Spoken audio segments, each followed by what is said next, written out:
Hello dear children, hope you all are doing good. So today we are going to discuss part 8 of Neet 2023 previous year question, and this is paper code E1. Let us begin the first question. Which of the following are not considered as a part of endomembrane system? Not considered. Mitochondria, endoplasmic reticulum, chloroplast, Golgi complex, peroxisomes. Choose the most appropriate option. B and D only, A, C and E only, A and D only, A, D and E only. Your time starts 3, 2, 1 right now.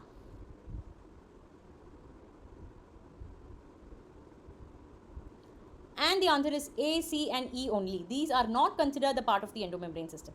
Basically, endomembrane system, if you see, it is nothing but group of membranes in organelles, right? So it includes ER, Golgi complex, lysosomes, vacuoles, nuclear envelope and plasma membrane. However, mitochondria, chloroplast and peroxisomes are not part of the endomembrane because they have their own DNA, right?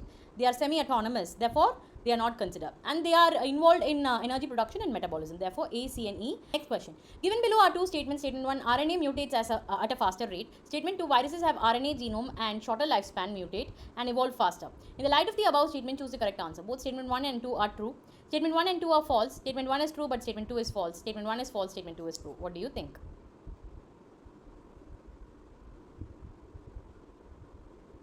Your time starts now. Yes.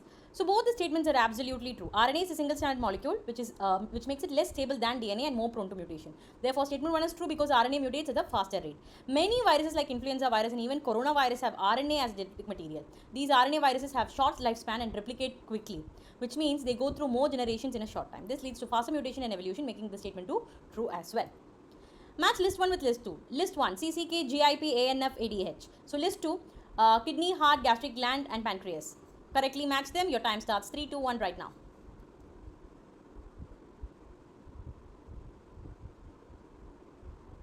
Great. And the answer is option A. So what is now? The list 1 you have all the hormones, and list 2 you have the glands or the organs, so you have to correlate with that. CCK is nothing but cholecystokinin. It's a hormone that stimulates pancreas to release digestive enzymes. So therefore it matches with 4.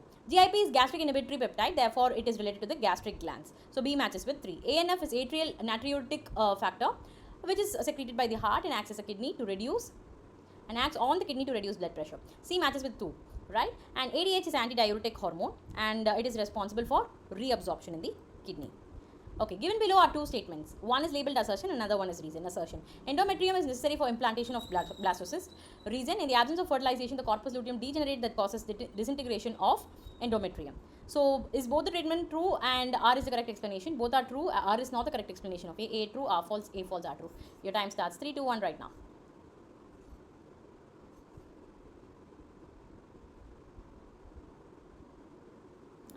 And the answer is, children, individually both the statements are true, right? Endometrium is of course necessary for implantation. The implantation of the embryo happens in the endometrium, and in the absence of fertilization, of course, corpus luteum degenerates to form corpus albicans, right? Because of that, there is disintegration of the endometrium. So the endometrium comes out in the form of blood and mucus, right?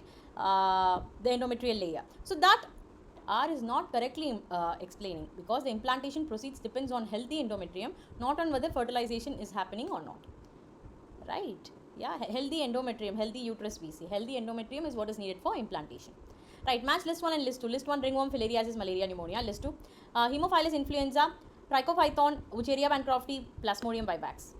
Again, you're learning from grade 9. Your time starts 3, 2, 1 right now.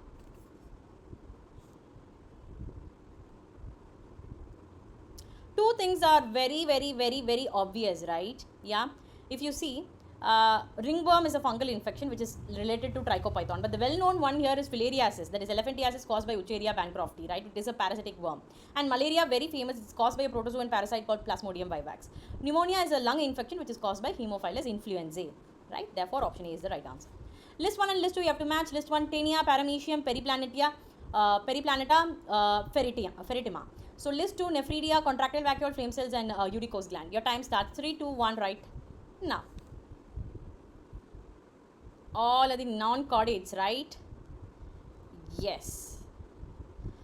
So definitely Taenia is a flatworm and it excretes using flame cells. So A matches with 3. Paramecium is unicellular and it has contractile vacuole to remove excess water. So B with 2. Periplaneta is nothing but cockroach, right, which excretes nitrogenous waste through uricose glands. And Feritema postuma, right, which is earthworm, uses nephridia as its excretory organ. So C is the right answer. Which one of the following techniques does not serve the purpose of early diagnosis of a disease for early treatment? Recombinant DNA technology, serum and urine analysis, polymerase chain reaction technique, enzyme linked immunosorbent assay, which is ELISA technique. Your time starts 3, 2, 1 right now. Does not serve the purpose of early diagnosis of a disease for its early treatment. Yes, serum and urine analysis, right? Serum and urine analysis, if you see, it is mainly used for diagnosis disease after the symptoms appear, and it is not specifically meant for early detection. Right? In contrast, all other techniques are recombinant DNA technology, PCR and ELISA, if you see, they are advanced molecular methods that help in early diagnosis. Match list 1 and list 2. List 1. A leopard and a lion in a forest or a grassland. A cuckoo laying egg in a crow's nest. Fungi and root of a higher plant in mycorrhizae. A cattle egret and a cattle in a field. Competition, brood parasitism, mutualism, commensalism. So you have to choose the right answer. Match list 1 and list 2. Your time starts 3, 2, 1 right now.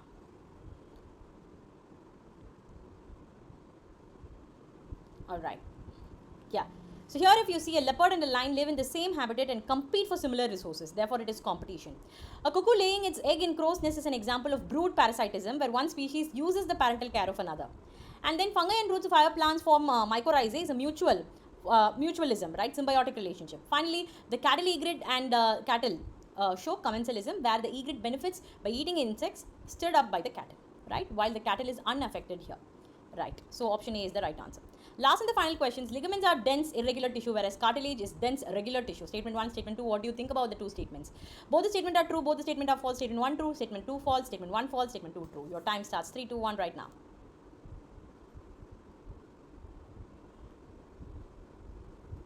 Yes, and the answer is statement 1 is false and statement 2 is also false. Ligaments are dense, irregular tissue, they are saying. If you look at the ligaments, they are made up of dense, regular, it comes under regular connective tissue, not irregular. They can connect bones to bones and have a parallel collagen fibers, which improves strength and flexibility. Whereas statement 2, if you see, cartilage is not dense regular. It is a type of specialized connective tissue that has chondrocytes, that is the cartilaginous cells embedded in the gel-like matrix, which provide support and flexibility in areas like nose, ear and joints. Therefore, both the statements are false. I hope you all enjoyed the session, and yeah, so these are the 10 questions for today, which is part 8, and stay tuned for part 9 and keep practicing. All the very best for your exams, and for any queries, contact hdlearns@gmail.com. Tada, bye bye, and take care, and do not forget to like, subscribe and share. Tada.